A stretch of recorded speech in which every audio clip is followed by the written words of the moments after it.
New at 10, flags for the fallen. Dozens of volunteers coming together in Boiling Springs, placing hundreds of flags on the graves of fallen heroes ahead of Veterans Day.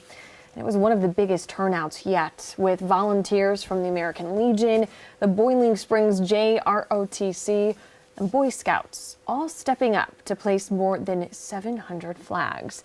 Veterans there say it's important to make sure those who've passed are honored and remembered. The flags can be seen waving at the Good Shepherd Memorial Park and Boiling Springs Memorial Gardens.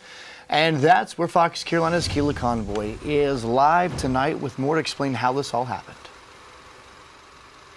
Yeah, Cody and Tori, one of the really great things to see out here today was the number of young people that showed up to help out, and we'll show you just a little bit of what they were able to accomplish today. Lots of volunteers from the Boiling Springs High School, and that's something that warms the hearts of the veterans that were out here today. They love to see that younger generations continue to honor those who have sacrificed everything. Tapping could be heard up and down every row, and one by one, the flags went up. Master Sergeant Joe Epps works alongside his students who make up the JROTC at Boiling Springs High School. Together, they make sure every veteran laid to rest here gets a flag. I served for 24 years, and unfortunately, some of the men and women that I served with fell short. So I look for them and pray for their souls and just commemorate their service. He says it's fulfilling to see younger generations cleaning up graves and honoring the veterans, saying he's proud to teach them about the sacrifices made throughout history. It gives them a sense of belonging. It gives them an idea of what respect is and how to do things for others that is not expected, and to just show them that we will never forget our veterans and what they've done for our country. The American Legion does this year after year for both Memorial Day and Veterans Day, but they say this is the best turnout they've had yet. Freedom isn't free.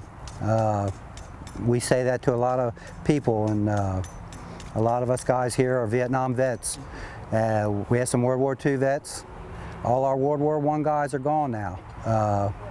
Our Korean War guys are getting real old, so if we don't tell it like it is, who's going to tell it? As Rick Bertel and his wife look out and see all of the flags, they reflect back. Rick served in the Vietnam War, and he says when Monday rolls around, he'll be thinking about all of the men and women who weren't able to make it back home like he was. I spent a year in Vietnam. I fought for my country, and I don't want nobody to ever think that freedom isn't free.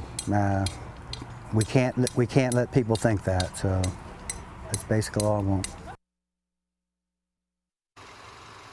And in addition to these flags, they were also able to put up more than 100 flags along Highway 9 in Boiling Springs here today, and they are all urging you to stop and thank a veteran if you see one on Monday, saying it's really important to greet them with a handshake and a smile.